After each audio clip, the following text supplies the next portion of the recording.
votre programme avec le département de La Réunion.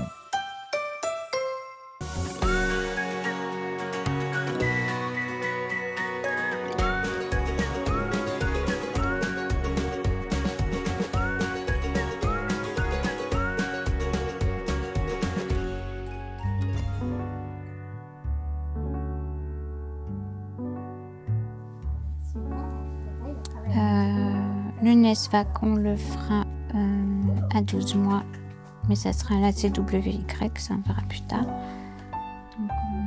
Les centres de PMI, c'est des centres de protection maternelle et enfantine, dédiés en fait à la prévention de la santé et à la pratique des vaccinations. Là, il a ces petites dents là qui ont poussé aussi. Donc à la PMI, vous allez retrouver en arrivant la plupart du temps une secrétaire. Vous avez un médecin et parfois un interne pour certains centres, une sage-femme, une puéricultrice, une auxiliaire de puériculture, une éducatrice de jeunes enfants et une infirmière. Je me donne ta chauffeur. Oui, je n'irai pas là-bas. Oui, merci. Je dirais qu'en fait, en PMI, on est toutes vraiment formées autour de la mère et de l'enfant. C'est vraiment notre ADN. Les parents n'ont pas le mode d'emploi. On est vraiment là pour les accompagner et faire des parents.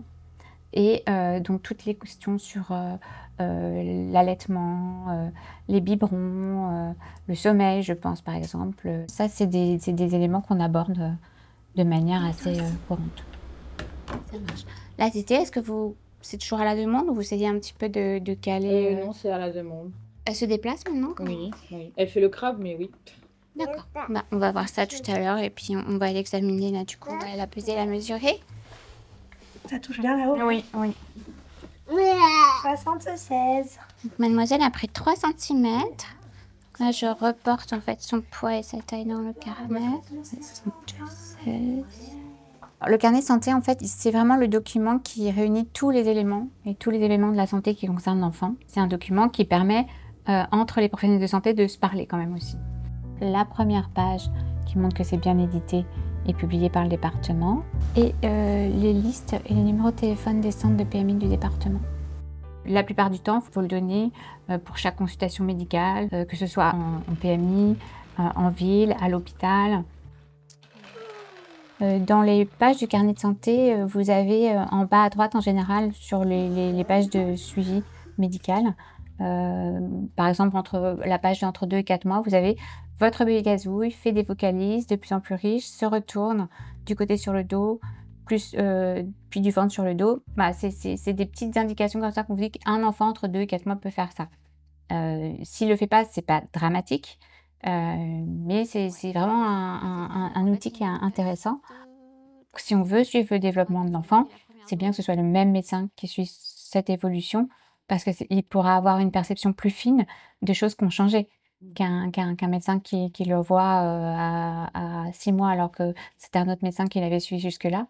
C'est embêtant. Les examens, les visites médicales obligatoires étant à peu près une dizaine la première année, c'est mieux de faire ces visites-là avec les mêmes médecins.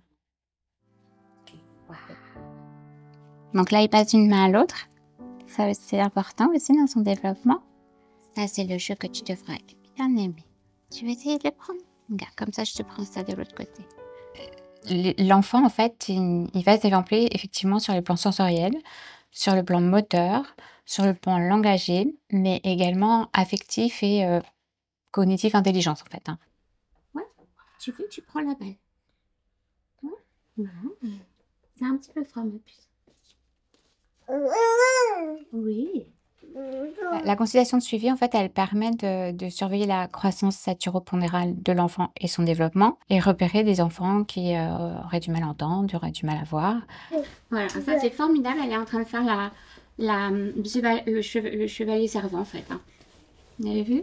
Ça, c'est vraiment une étape super importante pour qu'elle se mette toute seule debout. Bravo, ma Soleil, continue. Oui, tu peux y aller. Voilà, chevalier servant. La première chose que je veux dire aux parents, c'est d'observer leur bébé, en fait. C'est vraiment pour créer les meilleures interactions précoces avec votre bébé et communiquer, etc. avec lui, c'est de l'observer. Le deuxième conseil que je donnerais, c'est qu'il faut prendre plaisir à jouer et à être avec lui. C'est-à-dire être beaucoup avec lui, l'observer et puis prendre plaisir à jouer avec lui. C'est comme ça aussi qu'on va se faire son développement de l'enfant. Et pas, quand je dis être avec lui, c'est vraiment être avec lui. C'est pas être avec son GSM dans la main et être à côté de lui. C'est être avec, vraiment. Et le troisième conseil que je dirais, ça va avec, hein, c'est laisser votre téléphone de côté, laisser la télé fermée. Et là, je voulais juste dire une petite phrase, parce qu'on a beaucoup parlé de motricité libre, mais la personne qui a remis au goût du jour un peu la motricité libre en France, elle s'appelle Michel Forestier, c'est une kinésithérapeute. Et cette personne un jour a dit, la télé allumée, c'est le bébé qui s'éteint. Je trouve que c'est très beau.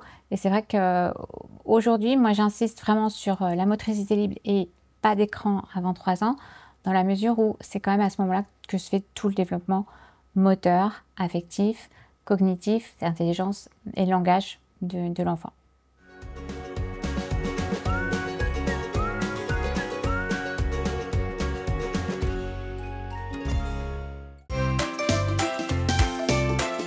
Votre programme avec le département de la Réunion.